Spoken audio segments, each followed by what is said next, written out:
So first of all, coming from a mostly rim brake user, these brakes are absolute pain in the butt. Welcome back to another video, guys. Today I'm here with Anders and it's a special edition. It's my old Specialized Tarmac Sl6. There are a lot of questions as to why I sold this bike, but I'll leave it to the Q&A. Anders, thanks for doing this with me, man, and glad to see that the bike is now in good hands and it has been very much souped up to a very different setup. I'll leave it to you, and can you just run us through your bike? It's mostly the same as he left it to me, but I threw on the Winspace hypers and bunch of component swaps here and there, like the stem, saddle, etc. But for the most part, it's still a stock Sl6 Expert. Sorry, it feels very weird asking you all these questions because I bought the bike. Why do you decide on a Tarmac Sl6? I got poisoned by the Specialized bug, you know. My friend bought a Sl6 and then I saw it's like, hey, it's a pretty nice bike. Then it's like, you know what, I want one. And here I am. So it's running a Ultegra RAT20, disc brakes of course. Running mostly pro stuff, pro PLT stem, pro stealth saddle and data super zero bars in 40 cm. What is the performance like on this bike? I mean, when I was riding the bike, I felt that it was really good, very responsive, both on the climbs and flats. Until now, if I've moved on to a Venge, right? Then I could feel the difference between an Sl6 and a Venge in terms of propelling on flat roads. But it really performs well on climbs. But what is your take on this? So before this, I was riding a 2019 TCR Advanced Zero, I think. Then compared to this, right, I say this is a lot stiffer. And in terms of climbs, I managed to cut my favorite PR by like half. So I guess that's a good thing, you know. And in terms of flats, I feel it's a lot more responsive, especially when out of saddle, and yeah, I can really put the power down on this bike compared to all the bikes I've owned previously. What is the weight of the bike? I would think around 7.6, 7.8, around there. Okay. I think so, like quite light for this brake bike. Bro, why hypers, man? It's a Specialized bike. I think it shouldn't be on hypers. Then again, personal choice. Keen to hear from you why you're hypers. As you all may or may not know, I am a student, so money is a big problem. Yeah, but I mean, hypers, I read online and from other people that have owned hypers, they say that the wheels are very, very stiff and responsive, and they're quite solid for the price, especially for like what 1.5 retail. So yeah, and it looks good as well with the filament weave and all that. And I found a good deal, so you know, hypers, let's get it. Okay. What will be your next upgrade on the bike? Any OSPW coming, a power mirror? I would say the most realistic upgrade to come next would probably be first of all my disc brake pads, because they are contaminated to hell, and afterwards probably carbon components, maybe a carbon bar or something, and maybe endgame will be Di2, but that is in the very far future, so yeah. What is your height? And this is a size 54. I'm 173 cm and I bought a 54, but you seem to be slightly shorter than me. I mean, the last time I measured I was 175-ish. Yeah, but okay, for Specialized sizing, I heard they are actually, you have to downsize one size, so normally I would ride a 52. I think on a Giant it will be a 50 cm, but 54 fits just right. And it's just that the saddle to bar drop is a bit on the, you see, it's not very big. I think it's okay, man. It looks fine, but I would prefer something a bit more aggressive. So do you think a 54 will be better? 52 will be better? Definitely will be better, but yeah, beggars can't be choosers. You know what I mean? I bought a 54 because, which I've mentioned in my previous videos, I wanted a more comfortable fit this time around when I bought the bike. So I went upsize to 54 and I asked the Specialized guy whether, you know, 54 is okay. And according to the Specialized chart, I am in between a 52. I'm on a high side of a 52 and on the low side of 54, so I gave it a shot. But I found the frame being slightly large. I had to run a 90mm, but you see, it's already slammed. I slammed it when I gave it to you anyway. Do you regret that the stem was slammed when you bought it? Not actually. I thank you for saving me the trouble, because I was gonna slam it anyways. Because with the higher head tube and all that, I think this is perfect fit for me. I'm going to rant, which we discussed this offline, which is the bolt.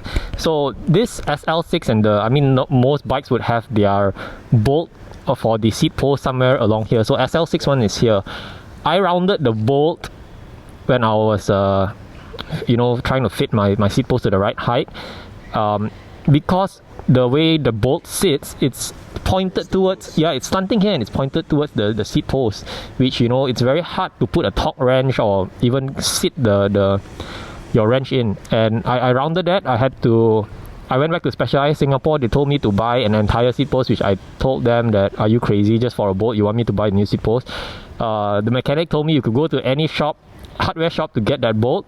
I did that, but the thing is, most hardware shops sell the bolt where the head is a bit high, so it wouldn't sit flush with the top tube. I resorted to going online, and I found this shop in the US that they sold this. They sell a lot of specialized parts, and the bolt only cost me $2 US, but they didn't want to ship it to Singapore. I had to ask someone in my cousin in the US to send it over, and the shipping cost 10 times more than the bolt. And you told me you rounded this one. It was a new one when I passed it to you. So what's the story on that, man? So as he's mentioned, the bolt is like not situated in the best place for a torque wrench, especially. And so I was having trouble trying to fit the head of the torque wrench in, and then long story short, I almost rounded it, but it was enough for me to get it fitted tight enough so it doesn't slip when I'm riding. But I mean, they could have probably done a better job, like making the bolt perpendicular to the ground, so like, you know, you had no trouble fitting a torque wrench in there. Yeah. And I think some bikes like the Orbea, the bolt sits at the side, which is so much better. But luckily my Venge, it is flush and it's flat, so I still can put a torque wrench there. But it still sits very near to the seat post, which I think dumb design. I think Orbea's one is much better and easier to maintain. What are the dislikes that you have on this bike? So first of all, coming from a mostly rim brake user, these brakes are absolute pain in the butt.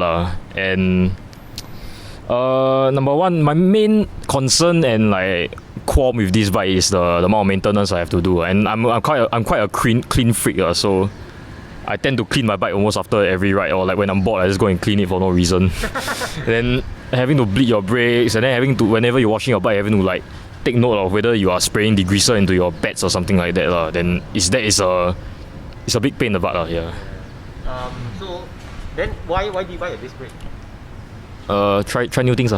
Because mostly after using rim brakes, like, these brakes, they look cool. True axles are way more convenient, and braking power, all that, and not having to deal with like carbon flaking, literally like eating your carbon wheel and then having to replace it after a couple of years. So that's why I then went to disc brakes. So since you've mentioned all the issues, the cons of a disc brake, would you still get a disc brake in your next bike, or will it be a rim brake? First things first, I don't think I'll be getting a next bike because this is, I quite like this bike, and if I were to get another bike, probably will be this, because I think rim is kind of phasing out. As you can see, Pinarello, was it Pinarello or Specialized? I think they don't have any rim SL7s anymore, and Pinarello probably won't do an F14 or 13 with rim brakes anymore.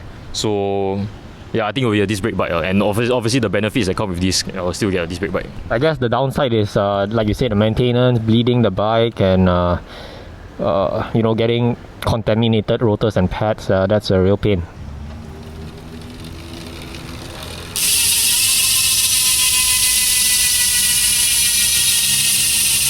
So we'll move on to Instagram Q&A. If you guys want to ask your questions, you can follow me on Instagram and you'll get the chance to ask your questions.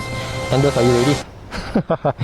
Okay, the first question. Are carbon bikes a good investment and return for its value? Okay, so from what I've heard from my friends and mechanics and all that, actually carbon doesn't, like, I've heard that aluminium frames actually have like a lifespan. Like after 20 or 30 years, they like, the welds start to like melt off or something like that. And for carbon, I don't think there's an expiry, right? So I mean, yes, definitely is a good investment for a carbon frame, because number one is longevity, comfort, and obviously it's a lot lighter and probably a lot stiffer. Unless it's a LA, then LA is kind of the stiffest thing in the market right now. Between a carbon and an aluminium frame, don't you think a carbon is more fragile? If we are talking about just plain riding and like rigidity, the feel of the bike, then definitely would be carbon, because they, like a lot of the manufacturers say, it's like stiff in the right places. So where you need power transfer, it'll be a lot stiffer. Where you need comfort, like let's say the seat posts or seat tubes, it'll be like more compliant. So in terms of stiffness and longevity, I would say carbon all the way. Did you buy this bike because you thought you could be as fast as me? I'm sorry, but this bike is look nice only. So you know that's what they say, right? Like if you have a nicer bike, you have to ride slowly so that you can show off the bike. So that's the whole point. I actually like the look of the SL6 better than its successor, which is the SL7. Do you think so? To a certain extent, I completely agree with you. Because first of all, they have like that traditional head tube with that none of the aero business, with the integrated stem and cables and all that. And in general, I just feel like it looks quite nice. It's like looks like an all-rounder bike rather than the SL7 being like basically a not so thick version of the Venge. Yeah. Specialized and Merida are sort of from the same owner. Do you think Merida is the cheaper version of this of Specialized? I don't know what you've been smoking, but I don't think Merida and Specialized are like the same thing. But they might be from the same factory. But as you can see, I don't think this looks like a Sculptura to you, Yeah, but yeah, I mean most of the big brands are like produced in the same factories nowadays. So yeah, more or less the same thing, like you could say, actually. Hyper Wheel and Wheel Angel price is not much of a difference. Why not Wheel Angels? So actually, prior to this, I wasn't really looking out for anything like any specific brand. So I was like, oh, I saw Hypers, let's go for it then. And Wheel Angels, I think brand new, they were like a bit more expensive than Hypers than they were brand new, and I got quite a good deal on these wheels, so I just went for the Hypers instead. And Wheel Angels, I wasn't really keen on their hub choices, which was, I think it was like mainly White Industries and Chris King, which not my favorite. Not your favorite because of price or in terms of performance? So coming from me who's a leisure rider, right, I don't think it's a thing of performance. Personally, it's just the look of it, and I was to say I want it to be a super loud hub because I like annoying people. So yeah, Hypers. Is the bike happier now than before? Debatable. But I mean, I can tell from the time that he brought the bike to me when I bought it from him, like it's still a pretty much pristine condition, apart from that bottom bracket, but small thing and as I mentioned earlier, I'm quite a clean freak, so I tend to take very good care of my bikes, and debatable to say if it's in better hands or not, so it's for you to judge. Why not a Di2? Because I'm broke.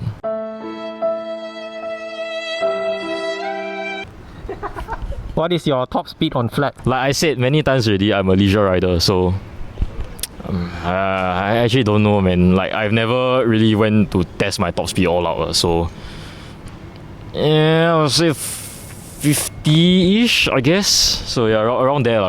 There are questions for me, if you don't mind me answering those questions. So the question is, why did I sell this bike? To answer the question was, well, I wanted an aero bike, and this bike, like I said, it climbed really well. It performs on flats. I even had NV56, which I think was a bit overkill on this on this frame. So I mean, I was leaning towards the aero setup. That's why I got the 5.6. And since I managed to sell this frame, I used that money to buy a second-hand Venge. So I hope that answers the question. But yes, this is a good bike. What are your reviews on the Hyper Wheels? This user plans to get a 50mm. Is it the value for money? If you look at on YouTube and online reviews, like especially GC Performance, like Peak Talk and Hambini, like I believe they mentioned like it was like the best wheel in its class in terms of stiffness, rolling resistance, aero, all that. So yes, definitely would recommend. And if you happen to get a good deal like I did, go for it, man. How much do you like the wheels? About 1150 around there. Okay, second hand, but like there was like the previous owner had like 200 kilometers on it. Like he did the RTI. It's like, nope, I don't want these wheels. I'm gonna get Bora Ultras. Any difference between Specialized and the S-Works version? What is the stiffness? So personally, I have not used S-Works anything before. Maybe apart from the seat post, but that's the only S-Works part I have. But in terms of stiffness, I believe S-Works they use Fact 12R, right, for the S-Works rather than the Specialized one, and it's just, I would guess it's like slightly stiffer, more rigid, and higher grade and lighter carbon compound. But other than that, I'm personally not too sure. Maybe you can ask Hambini or something, Sorry, another question for me. The question is, did SL6 climb faster than the Venge? The answer is 100% yes.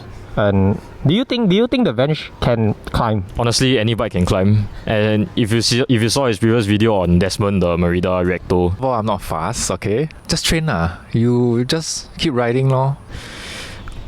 that guy is a monster, man. He's a freaking monster. So yes, aero bikes can climb. So between this and the Venge, I say probably not much difference. It's up to your legs. Do you feel that the SL6 is harder to sustain speeds above 35? So I'm not the strongest rider, so I probably won't see the daylight. Like I probably won't see the day where I go past 35 on flats, you know. But compared to my previous bikes, so I had a Reactor 4000 and I had TCR.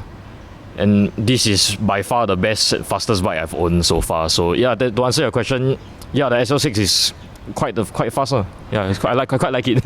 Will you go 140 millimeters in the front and rear rotors? These are 140 and 160, right? Yes. So honestly, I don't really see the much difference. Like 140, 160 to me, I don't feel much difference. But this works for me. So 140 in the rear, 160 in the front is way more than enough for me.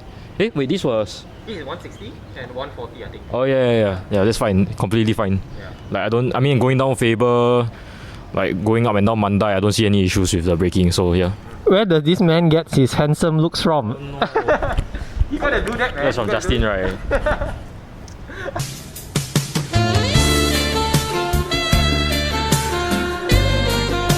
Then I'll put that effect. So hi Justin. How does he get those looks of his? Thank you. I appreciate it. I've watched your video. I believe you're more handsome than me, so don't ask me that question ever again, man. Why did you sell your TCR? Because I'm quite a picky guy, and there's a lot of things that I didn't really like about it. So originally my plan was to have that TCR with Winspace Hypersport rim versions, and like main concern was like it was quite heavy, especially for Di2 with rim brakes and carbon wheels that are, like not super deep carbon wheels especially.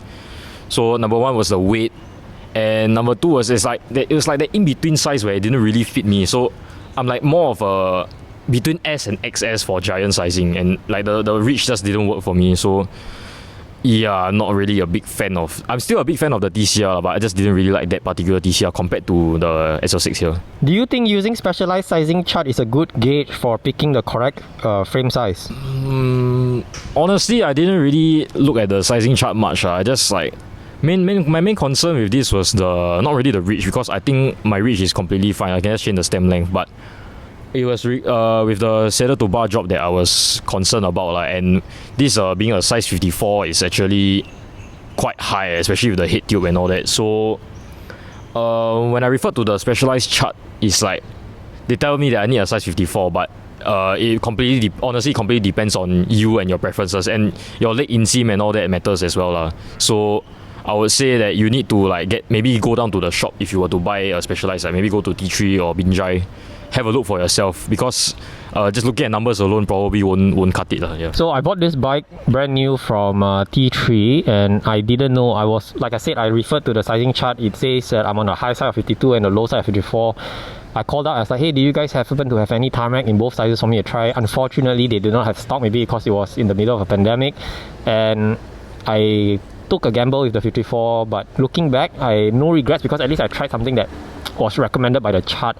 But I felt that it was a tad too big, especially on the reach. I had to run a 90mm on this exact bike. Yeah, like you've mentioned, you can't just depend on numbers alone, right? You got to go and try it out. Do you know that you got ripped off by me? That's the question, not from me. The question was, do you know that you got ripped off? So I don't know whether I got ripped off or not, but money has been spent. His bike is now mine, so I can't really do much if I actually got scammed or not, But I mean, it's a good bike, and I see most people that they bought it for like way more than what I paid for it. So I'm glad I made the purchase. Yeah. Honestly, I don't know if you got ripped off, because I was very transparent when I sold the bike. I posted it on Carousel. I listed all the parts and what the issues were. So one of the issues was that there was a paint chip on the bottom bracket on the drive side, because I think when I set up the chain catcher, it wasn't set up properly. So when I was changing gears, it dropped, and I didn't know it dropped, so I pedaled and I kind of scraped the paint. But luckily, it's just a paint. There's no damage to carbon material. So I think I bought this bike at the time. It was a complete bike with all the same group set, and the wheels were just a bit different. They were the R32, the C38, right? And I got that for above just under 6,000, just over 5,000 plus, and I gave you the receipt. I showed you this is the price. So, and you know, willing buyer, willing seller. I guess if you didn't want to buy it, it was free. So yeah, yeah, it is what it is, man. So that's the end of the video, guys. If you enjoyed this, do consider subscribing and liking my video. And Enders, thank you so much for coming out. I'll see you guys in the next video. Bye bye.